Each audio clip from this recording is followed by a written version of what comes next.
This is my journey. Inspired one story at a time, a library of leaders was created. It began as a journey to learn. As time went on, it began to grow. All it needed was a platform, and this podcast was created to listen, to inspire, to share. I am a storyteller, and this is my journey.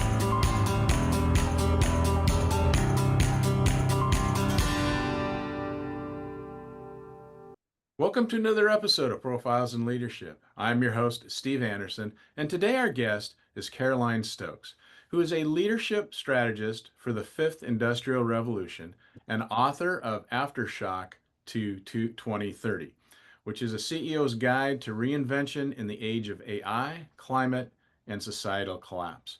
Her work offers a radical roadmap for navigating disruption, grounded in trauma-aware systems, emotionally intelligent AI, and adaptive intelligence. A Sony alum who helped launch PlayStation, Caroline has evolved from executive headhunter to a globally recognized authority on psychological and strategic leadership reinvention. She works with CEOs, boards, and executive teams to build sovereign, trust-based systems that align with today's complex polycrisis environment. She is also the author of Elephants Before Unicorns, has been a co-author of Harvard Business Review Guide to Navigating the Toxic Workplace, and contributor to Coach Mel. Her insights have appeared in outlets including Harvard Business Review, Fast Company, Forbes, The Globe, and Mail.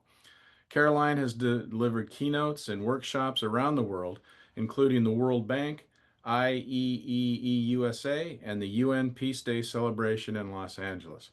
Her TEDx talk predicted the leadership challenges that organizations now face. So Caroline, welcome to the program. It's really great to have you on today. Thank you so much for inviting me. I really appreciate it. So it's just, let's start with a little context and tell us a little bit, in doing some research for this, I know that you had a real international experience as a kid, back and forth between continents. So tell us a little bit about that and then how you landed to what you're doing now. Thanks for the question. So my international experience really made me, I have to say, and I think I explained that in my book, which is that when leaving England, the cozy 1970s living room from, and that coziness there, everything in orange and faded rugs and things like that, and TV, moved to Singapore. My father was a banker then, and supporting the growth of the East and China. And little did I know that moving to Singapore when you're 5 years of age, you don't know what you're doing. But I experienced a very different world, a very different environment, a systems-led environment that really protected people, focused on the planet, focused on growth that was sustainable. And I didn't have the words for it at that time, but that's what I saw, and that's what I was expecting the rest of the world to kind of be like.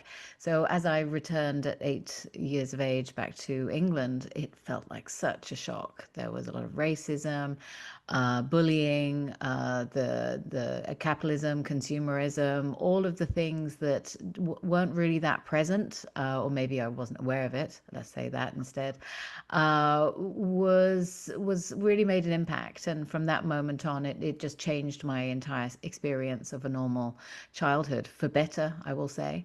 Not necessarily for worse, because people might say, well, surely you didn't have that upbringing where, you would have felt normal, you would have felt like everybody else. And I kind of feel that not feeling like everybody else actually made me want to solve a lot of the challenges and review and assess, look into the systems, be critical of the systems, not necessarily in an activist's way, in an aggressive way, but in a way that really does kind of ask the questions and challenge the norms on how we as people, as leaders, as employees, as CEOs need to be in an organization to flourish and to sustain ourselves. So that's kind of the story. That's the story arc, but it takes a long time to get to that place. because I mean, we're in 2025 now, but in the 80s and in the 90s, I was told you should be a secretary and things like that. And I was thinking, why are you asking me to do something like that? That's just not really going to be me. So I found my own way based on what opportunities were available to me, and I was very fortunate. I was always very interested in technology, so I tried programming on one of the first home computers called the ZX81. I doubt very much that your listeners would know what that is. They do. Kudos, you know where I'm from. Tried programming, failed, realized I'm more interested in humans behind the technology and how solutions are being formed rather than trying to solve a technical problem, a data problem or a programming problem. I wasn't interested in that. It was more about the human systems. So, just observing, learning, exploring, being curious, seeing what really worked for me, what didn't. And because I was interested in technology, I was given my very first marketing job straight out of college. And then I started working at Virgin Interactive Entertainment. And I noticed that I really gravitated to games like Shuttle, the simulation, which would have been available in a very low specification PC back then. It was the beginning or the beginning of Macintosh technology back in 1991, 1992. Excuse me. And then I heard about this thing called that maybe Sony were releasing a game device. So this is over 30 years ago. And I said, well, I want to work at PlayStation. So it wasn't called PlayStation back then. So I found my way. It's called Searching the Hidden Market because I had this desire. I was going to work there. And I did. I was employee number 9. It was a completely different time. Trying to make that happen now would be very, very hard because people want to hire people with different backgrounds or more established backgrounds, more credentials, more MBAs, and what have you. But then it was the early 90s. It was the Wild West. I was in the right place at the right time. But I found a real problem with both of the organizations that I was in. Remember, this is the early 90s or the mid 90s. Executive coaching wasn't a thing. Emotional Intelligence by Daniel Goleman, his book had just come out, but it wasn't mainstream. And there's no way I would have acquired a book like that at the time. But I could see the gaps in how we were expected to perform, how communication wasn't happening in a proficient way to ensure that we were all on the same team, singing from the same page, all aligned, all able to communicate properly.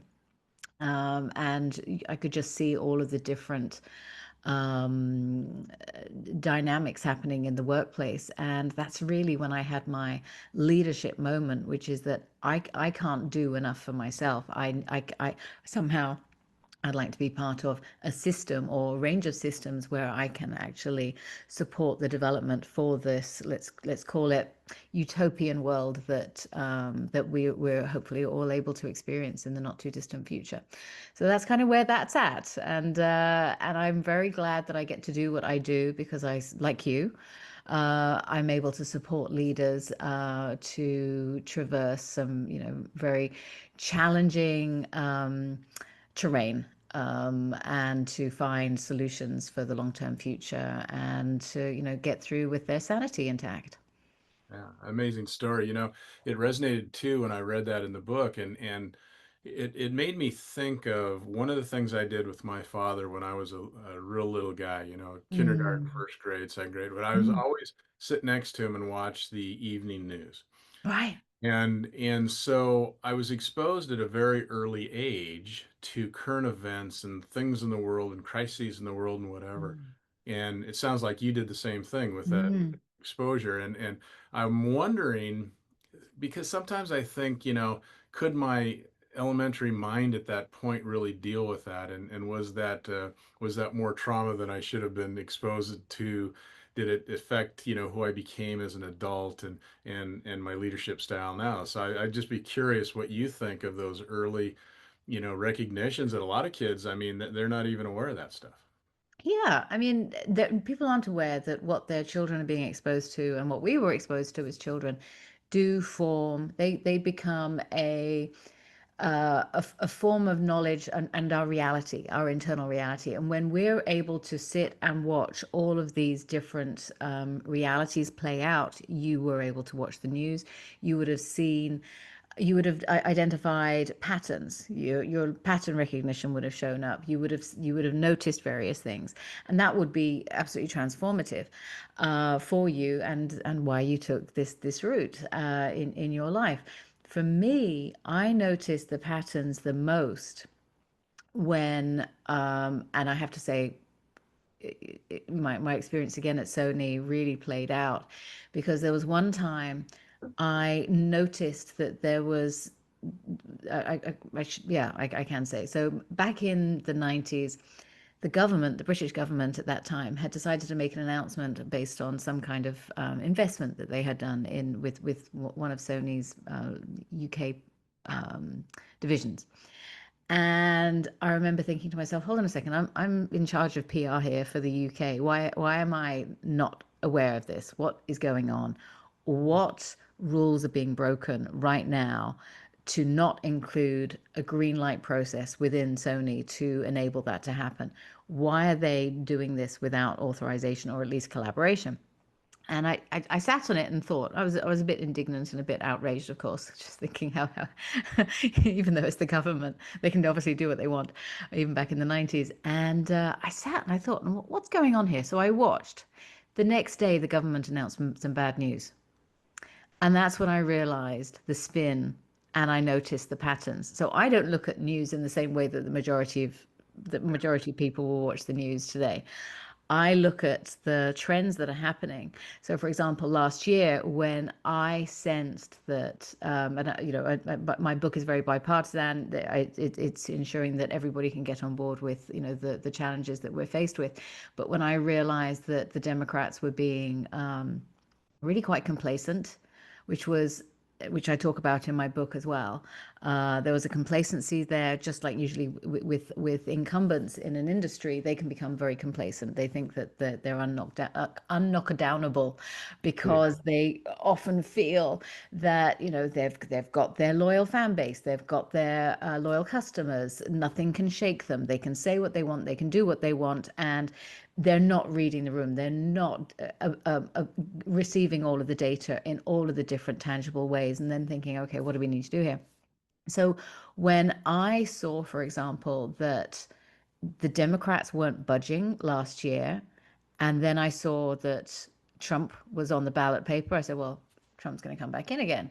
And that's when I mounted up a complete and utter focus to get my book finished, to ensure that it would be delivered, because it would mean that the world would be happening so much faster than previously under the Democrats. And I thought, we're not ready for this kind of whiplash. We're not ready for this kind of rule breaking change, the normalcy that we would be used to experiencing under the perception that's what the Democrats provide, democratic leadership would provide, is going to have such a major, I don't even want to call it ripple effect. This is why I called my book AfterShock, because the shocks globally are going to be profound. And we were lucky. We had the first, as we say in England with cricket, we had the first innings with Trump. We knew what to expect. His first 100 days were just going to be full of uh, fascinating, fast-paced, unrelenting decisions that would shock the majority of people. And I thought, well, this is we know we've already seen his playbook. We know what's going to happen next. So that's why I made sure I could create a book that would anticipate and support leaders for this new paradigm. The title really makes that happen, Aftershock, because in Mhm. reading the book, it's like there's great leadership things in there. There's seeing trends, as you said. There's, this is what we have to be prepared for. Mhm. Uh, it is also a little scary. I mean, reading that book, when you talk about things and how fast they're going to change and what we need to do differently and whatever, you read that book with a little bit of, oh wow, uh, Mm. this isn't the regular game plan here. We need to do something dramatically different. So I think the Mhm. the title is well picked, because aftershock, it is an aftershock. Yeah, and the aftershock started, as you'll know. I mean, we were all there during the pandemic. We had no idea that the world could be put on hold for that period of time, and that supply chains could be, stunned to, continue. That the economic the global economy could be that fragile outside of Wall Street, that just because of a virus. And we were warned about this. The problem is, and just like we've been guided, I don't even want to use the term warned about AI. In my TEDx talk back in 2019, I'm saying we need to become an emotionally intelligent organization to prepare ourselves for AI, the societal changes, and as well as uh, climate. And it's very hard from a human being perspective to get out of our comfort zone. And when there are so many aftershocks happening all at once, I was asked the question by a prominent leader, well, which one do you start at once? And my response to that was all of them. Because they're all happening at the same time. You can't focus on one to then focus on the other. We all need to learn at exactly the same pace and at the same time. And trying to find one particular source that can do all of that can be really overwhelming, which is why I decided to write a book specifically for CEOs, because they need to be our North Star. They need to be our guiding light on creating the type of products and services that we actually need, rather than just being able to make impressive quarterly earnings at this time. So we've got a lot to do, and it's never too late to start. We just have to do what we have to do, and to approach all of the different systems as an adventure in a way. One of the You've read my book, which I appreciate. One of the aspects that because I had to really think about what is it that people have to do to make this change. And first of all, we need to look into ourselves. And please excuse me if I'm sounding like a hippie, I'm not. But we have to look into ourselves and go, you know what? The world does not need what I used to be able to provide. I need to adjust, and I need to accept that my previous behaviors and modalities and approaches and ways of doing business are kind of extinct.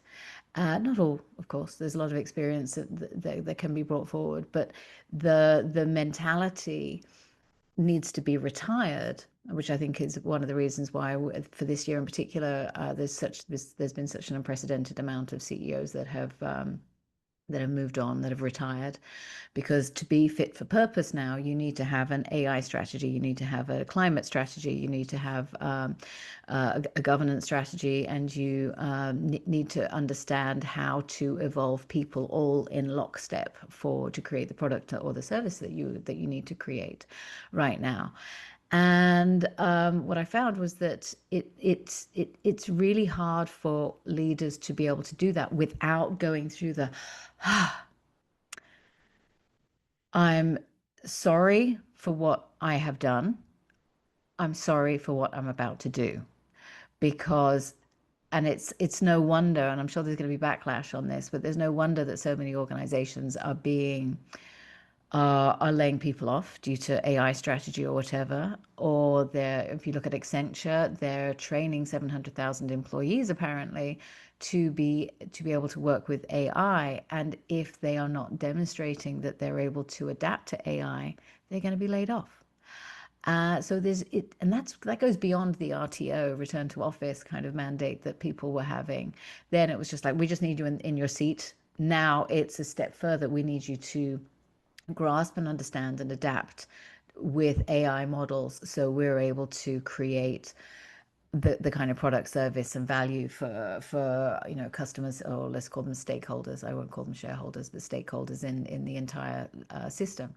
So there's a lot of work that needs to be done there, and that's why I then go from mea culpaing, which is you apologize and then you apologize again for what you're about to do next.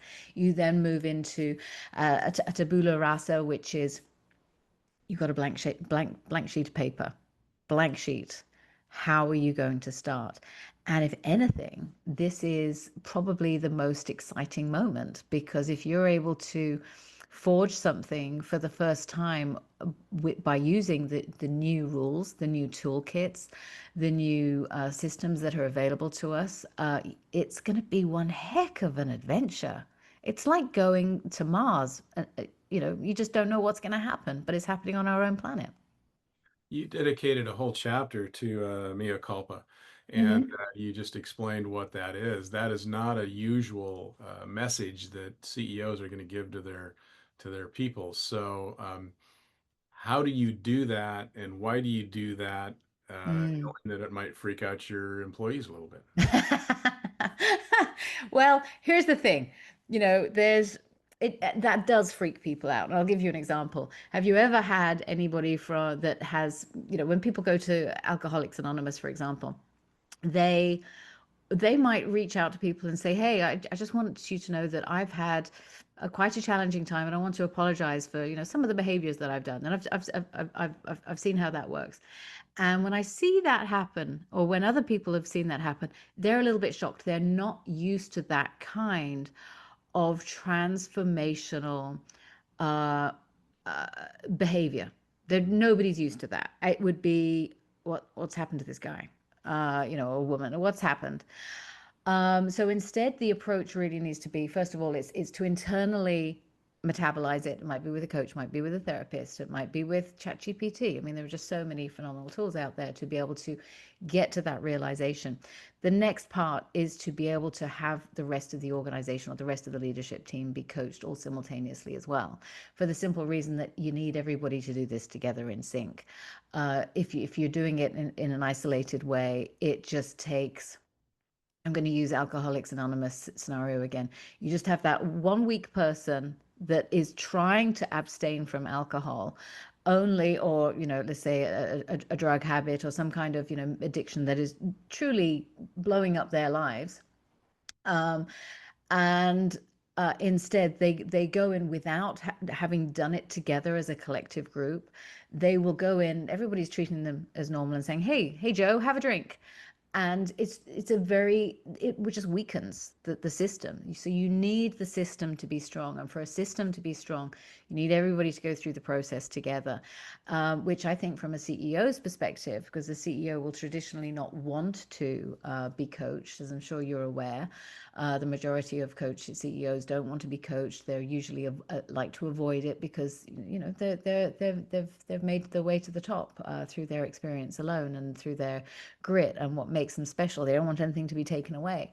So in this instance, I really encourage the CEO to say, okay, I need myself and the rest of the organization, the leadership team, C-suite, to go through a process of coaching to realign us for this next paradigm. So the mea culpaing is really something that happens internally, and then externally, let's say you have all of your C-suite leaders together, you're able to say, okay, so what we're doing, we've decided and realized that our product or service and the way we worked was very much from the old paradigm. We're now needing to work in this new era, and we know that this is going to be really hard for everybody to adjust. It's taken us 6 months to adjust, or whatever, 3 months, 6 months, a year to adjust, to make this adjustment.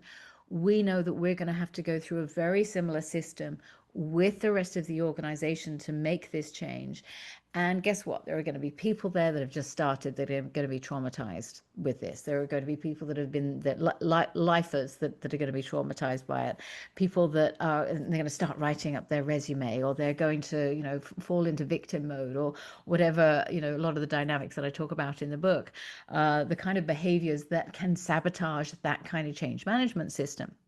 So in this situation, it becomes a through the line integrated vertical and horizontal coaching system. And this is where AI is going to save the day, especially if an organization has budget. If they don't have budget to create their own AI system, whereby it can be an integrated system through all of their performance metrics. And what I mean performance metrics, I don't mean HR performance metrics. I don't mean performance grading that can make or break somebody's, whether or not they get a PIP at the end of a term. This is really about how everybody is able to start a new communication cycle, to break down barriers, to work in more productive ways that enable everybody to move forward. And just to add one more thing to that, if that doesn't happen, if it's done in blocks, it will fail. And which is why one of the reasons why people are saying there's not enough ROI right now on AI is because if you don't have the entire organization working on it simultaneously, it's not going to work.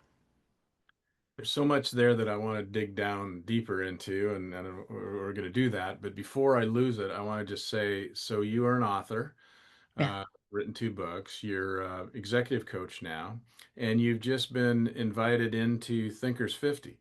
Yes. That's a huge deal. So how you feeling about that? Thank you. Thank you for acknowledging that. Well, I have to tell you, I was shocked. I was like, what? What are you talking about? I was shocked, so shocked, because there are people, Seth Godin's in that list. There's all sorts of phenomenal leaders. There's somebody that I admire, Megan Reitz. She's her article is on the front page of MIT's magazine right now. She's in that list. I'm shocked. I'm just shocked. I'm shocked. And it only started sinking in today when Hamilton Mann, who is the author of Artificiality, and he's a professor at INSEAD, he sent me a message and say, Caroline, you are in the top 50 most distinguished leaders in Thinkers 50. And it was when he said that, I was like, really? Are you exaggerating? What are you talking about? So it's a kind of it's a pinch me moment, because I don't put my name forward. People don't put their name forward. Someone somewhere, people make that decision. And I have to say I'm pretty honored, because the book only came out 64 days ago. It was rushed out.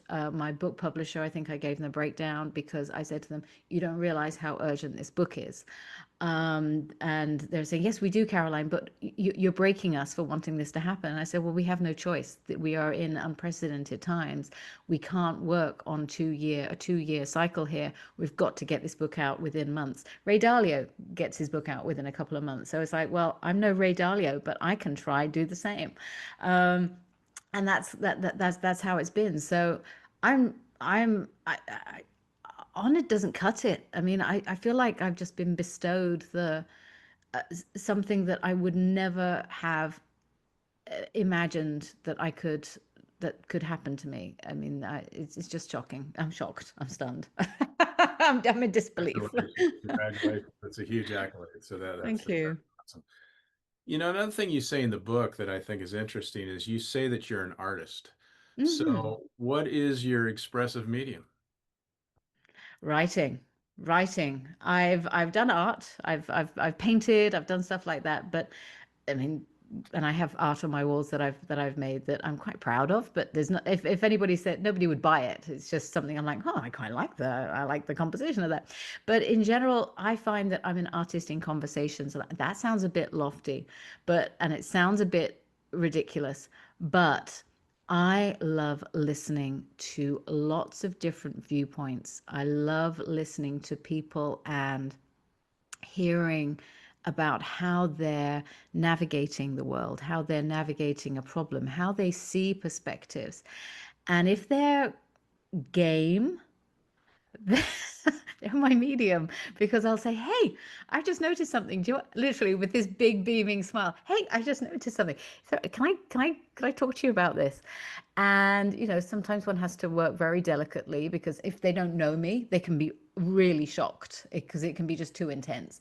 And I'll say to people, like, sometimes I'll say, I'm sounding like a clairvoyant. I'm not. But I said to a friend one time, I said, "Hey, can I tell you something?" She said, "What?" "I think you're pregnant." And she's like, "No, no, no." A week later, "I'm pregnant. How did you know?" And it's like, because of your body language, how you're communicating, everything was emoting to me that there is this. Also, when I'm in a coaching session with a client, we're able to we have very powerful artistic, what I call artistic conversations, where they're my medium and I'm helping them find a path.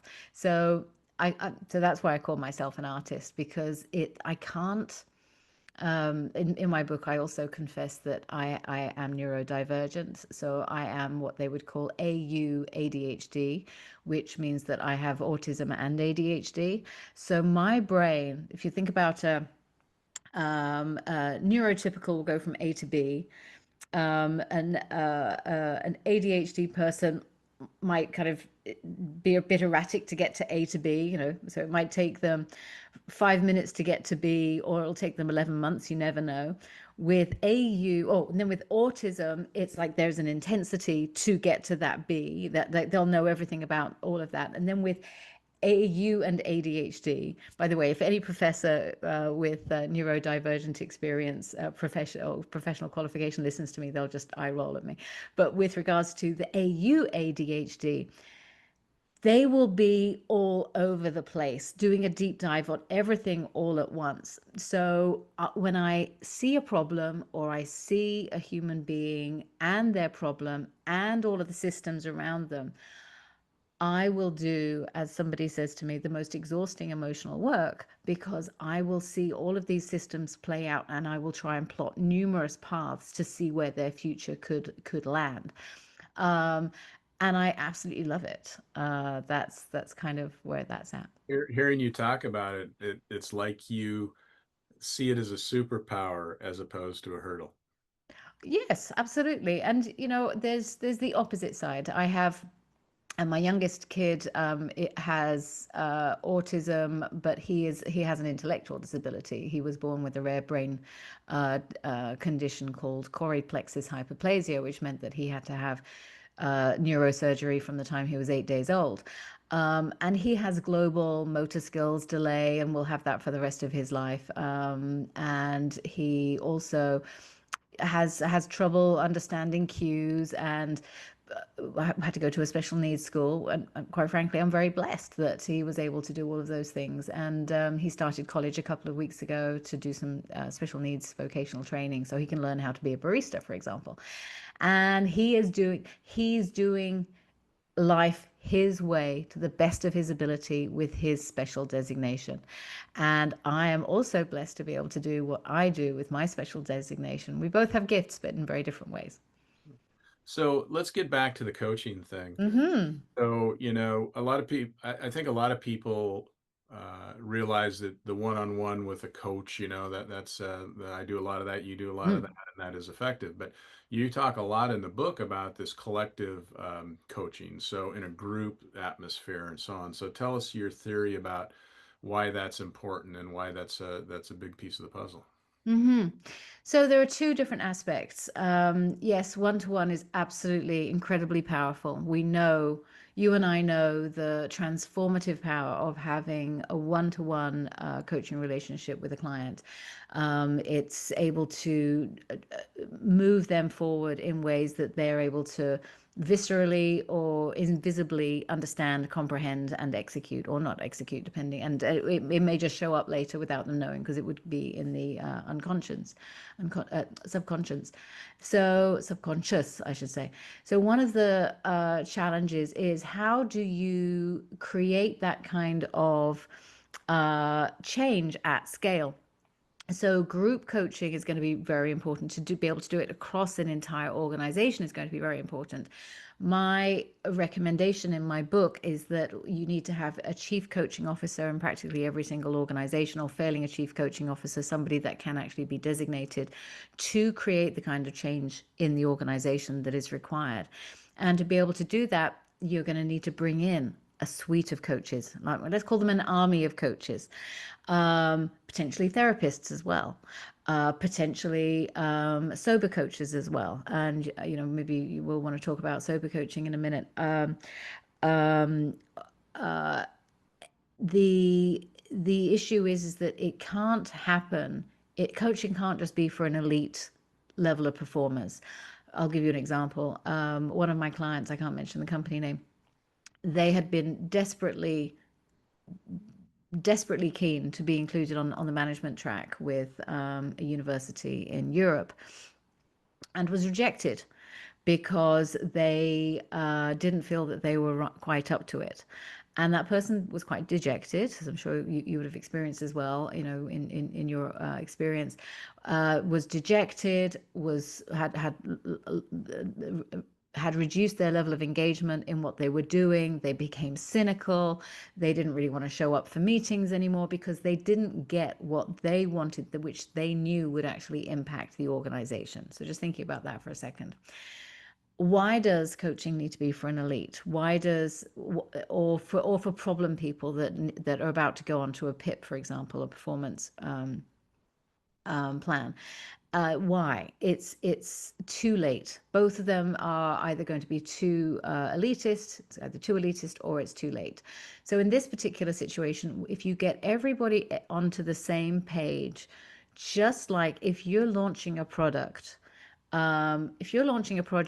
you're rarely are you just going to go advertising only. You're going to make sure you have a word of mouth campaign, you have a marketing campaign, a TV campaign, if TV's campaigns are still a big thing, cinema campaign, billboard campaign, PR, social media, all of these different things.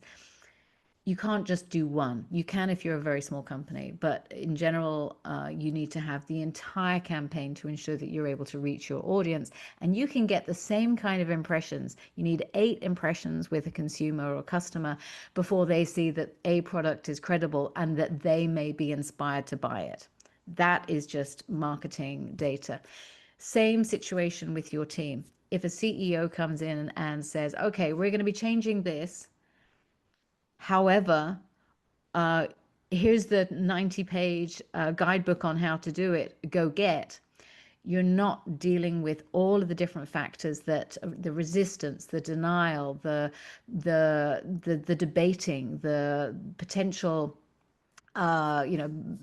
chats that are happening behind the scenes that can make or break whether or not something will actually move forward. There'll be all of these collective sabotaging activities that will be happening. So instead, if a CEO, a really driven, highly motivated CEO is able to say, okay, we have to do things differently because we don't have 2-3 years for people to finally get it. We need people to get it within the next 6 months, and we need to see an ROI, and we need to see the impact, the results, the change systems all happening simultaneously. You need everybody to be coached all at the same time, to all be on the same page, and to be able to work in lockstep with all of the different systems that are going to be implemented. Otherwise, people burn out, they resist, they resign, they will sabotage, they'll bully others, they'll upward bully, downward bully, sideways bully, and they're all very, very toxic behaviors. And coaching, especially if it's done from the top with a very, very strong mission and it's all aligned and the system is being treated as one big coaching system rather than it being treated as an afterthought, you're more likely to get success. And there's data on that with the International Coaching Federation. In your book, you mention, and exactly what you said just ties right into this, is Mm. Peter Senge's book, The Fifth Discipline.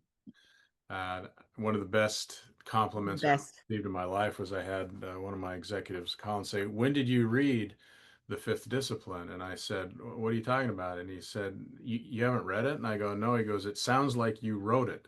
So I thought, oh, Oh my gosh, bravo. yeah. So that talks about a learning organization, which is what you Mhm. described. So you can't just expect that the CEO or the people at the top know all the secret formula. The No. people below have to know it as well. And if you're going to learn as an organization to go forward as an organization, everyone needs to have that same ability to learn and grow in that way.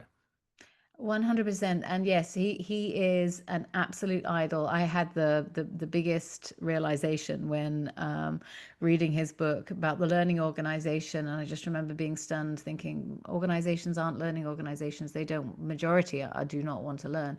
The ones that do, learn are profoundly shift the markets that they're in. And people think that they're able to go with, quick hits or to be able to speak in platitudes or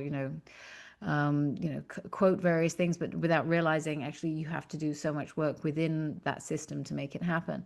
But just to go back to Senge, I was really quite thrilled when I saw him at MIT. I think it was about 6 months ago. He was at MIT um, meeting with the team or the professors that had taught me on business sustainability, which is the environmental climate stuff, and how businesses can adapt through supply chain issues and how to ensure that you're creating something that is truly sustainable and ethical.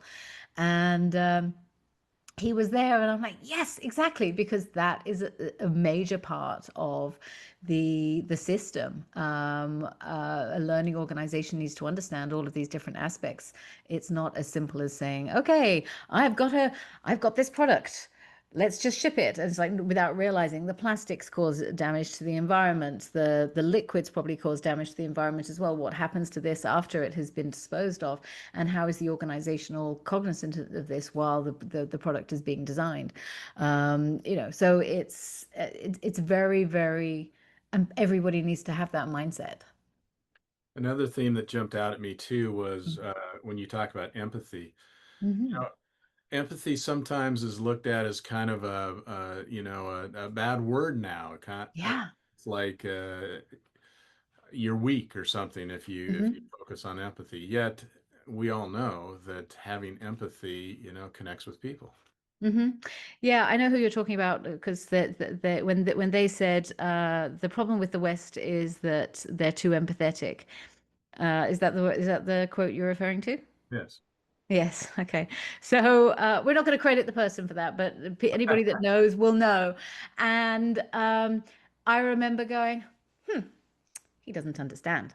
And I was actually really happy that he said that, only because from my sense of curiosity. And I was happy because I'm a bit warped here, so I apologize for showing an unusual side. But happy in the sense that when people misuse the term empathy and it weaponizes it, it gives leadership coaches and emotional intelligence coaches the opportunity to rectify it. That's why I'm oddly happy that he had said it. So the reality is that when he says that, he doesn't realize. Oh no, when he said it, what people don't realize is that he's actually not understanding it correctly. He's thinking sympathy. We all have empathy. He has empathy.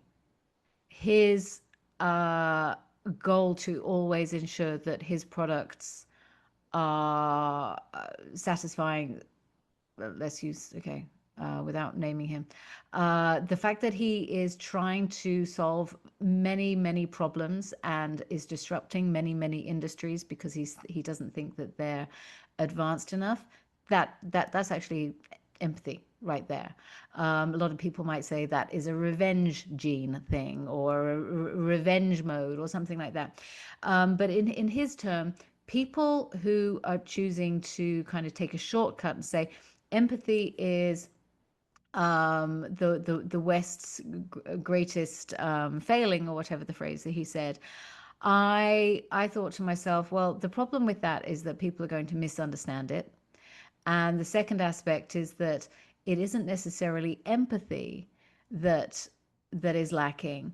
It's the fact that people aren't realizing that they need to actually communicate better to create the problems that need to be solved.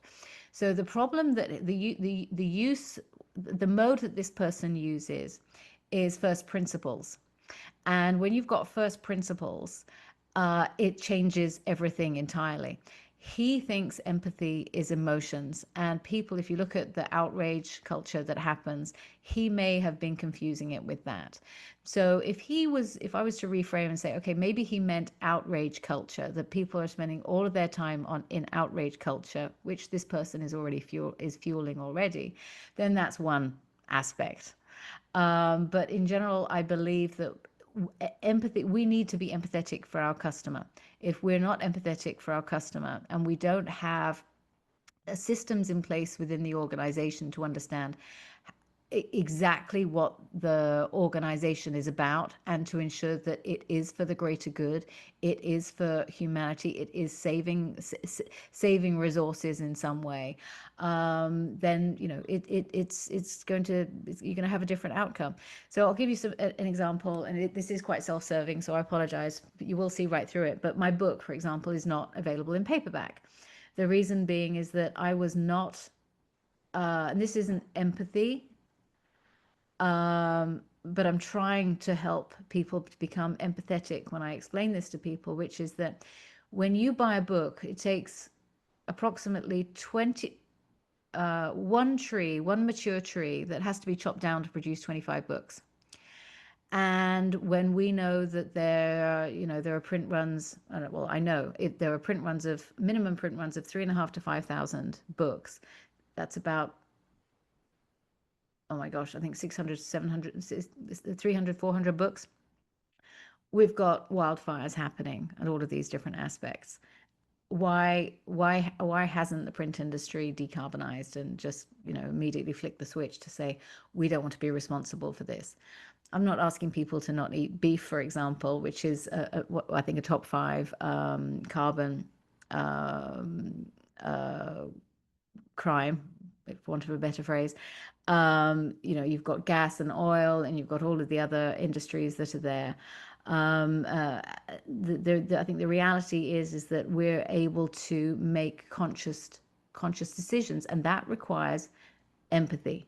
We need to see that the global south, for example, are really struggling because the global north have been making a lot of decisions for over a century that has created the climate crisis. And we're in this climate crisis, and we're now having to shift our own businesses because of the decisions that we've been making over the past 100 or so years, and our forefathers have been doing. So we have an opportunity to really shift everything and to actually bring in some empathy and say, okay, what do I need to do to right the wrongs of my forefathers and foresisters, foremothers, and so on, and what I have done, and to try and rectify what we're able to do. Because through an empathy lens, I want my children to be able to breathe in 10, 20 years' time. Every summer, as you know, you're in Seattle, in the Seattle area. We have problems with air quality, and we're supposed to be in the Cascadia, where the air quality is supposed to be virtually second to none on the planet. So we have some serious problems, and empathy, I believe, is needed for us to be able to identify what we need to do to move forward. And to get there, you say in the book too that neuroplasticity is the meaning of life. So Yeah. it's almost like we have to reprogram, our nervous system to be able to Mm-hmm. do those kind of changes, and to be brave enough to say this is hard, but this is what needs to be done. You said it better than I could have done. Thank you. You're welcome. So, when we think about, all the things that sometimes it's very overwhelming. And when I work with a lot of coaches Mm, or a lot of leaders as a coach, often that's what it is. They're overwhelmed with all the things that need to be totally. done. So, how do we how do we try and focus on what's the most important thing and get it done? Or are you suggesting what I think I heard you say later? You just have to be willing to hit a lot of things at once, and there isn't just one thing you can do. Mm. No, I mean, you might be able to. I mean, for a lot of organizations, if they've been aware of all of these systems for a long time and they've been working alongside to mitigate all of these risks, they're going to be way ahead of the challenge. They're way ahead of the curve, and that's great. And there are organizations that are doing that. You just have to look at companies like Moderna or Johnson and Johnson, lots of different companies that are already ahead of the curve. And that's great. They will still have a lot to improve. I mean, every single day we're making choices that are impacting the environment, and based on our what I call addiction to and our addiction to comfort in some ways, because it's easier to get a delivery from Uber Eats, or to get Amazon deliver a pack of paper clips, or whatever, or to eat 5 desserts from all sorts of places around the world, and not realizing actually the footprint and the fact that those farmers aren't able to, sustain themselves. What do you do? It's a lot. It's a lot. And I get it. That's a lot. We're not going to be able to solve everything in one day. We're not going to be able to probably solve everything in our lifetime, but we can try. And I think the message, if I can give a message at this point, to make it hopeful and helpful, is to take some time out, especially with the coach, with your coaching team, and bring chairs into the room. Professor Peter Hawkins talks about this, and I write about this in my book, which is that in the boardroom, he will bring in an extra chair, and he does it in a very somber way.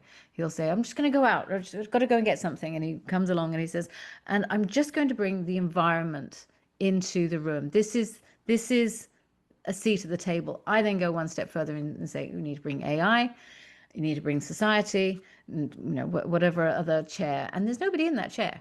But to be able to speak of the systems that we're facing, and it may sound strange, and there's going to be people that think, you're a little bit crazy for considering bringing this in, but it is pretty much essential for us all to think about all of these systems. We're never going to get ahead of it. We're never going to be able to feel like we've won the race. But it is going to be an opportunity for us all to be able to say, okay, we have an opportunity to reset and restart. The old model is no longer working, unless you're NVIDIA, in which case, they're just going to keeping on and doing very well. But even they have very good leadership models within the organization. And you have the opportunity to be able to say, okay, let's restart, let's reset.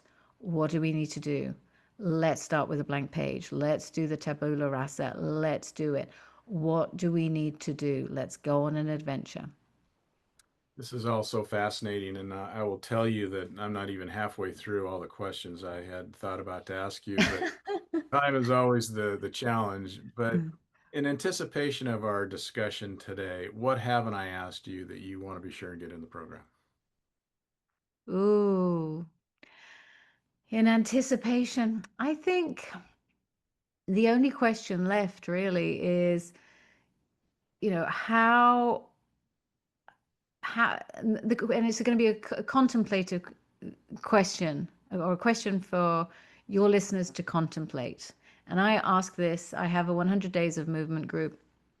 And in my book, I talk about a 100 days reset as well, for a mindset reset for CEOs and their leaders. But in this particular instance, I want to ask your listeners to just stop for a second and think, where would you like your mindset, your colleagues' mindset, and your organization to be in 365 days' time? What would you like to change? Or what can you no longer tolerate? What do you no longer want to see in your organization that is holding you back in this new paradigm? And just sit with that answer. It may take a while to answer. Caroline, at this point in the interview, I always ask my guests the same common question, and that question is, in relation to leadership, what is a pearl of wisdom that you could leave us with today? Oh, a pearl of wisdom. A pearl of wisdom. Oh, a pearl of wisdom. Oh. If you're listening to this podcast, I'm going to make this very relatable. If you're listening to this podcast, you are a learner, and you are not satisfied with the status quo, and you are hungry to change. So my pearl of wisdom is really a request, which is, go be the change you want to see in the world. Well said. Well, Caroline, this has been fascinating. As I said, I just couldn't get all in that I wanted to, so maybe we'll have to do part two at some point. I Uh, would love that. it's very fascinating, and I think you put a new twist and a different look at all the things we're talking about, which I think is healthy and makes us all think deeper and dig deeper. So I appreciate that. So thanks for your time today. This has been very enjoyable. Thank you so much for your generosity of time. Thank you. Okay, well, have a good rest of your day, and hopefully we'll maybe meet down the road one of these days. Yes, that would be amazing. I know, we're just down the road. Okay, take care. Thank you. Bye-bye. Thank you for listening to another episode of Profiles in Leadership. To listen to all my interviews, subscribe to Profiles in Leadership with Steve Anderson on Apple Podcasts, iTunes, and many other popular podcast platforms. Some of these interviews are on video, and you can search YouTube for Profiles in Leadership with Steve Anderson. You can also access the entire library of interviews on my website, orange.coaching.com, and that is orangetheword.coaching.com, and go to the Media Center and click on Podcasts or Video Gallery. You can also enter the website from pilpodcast.com.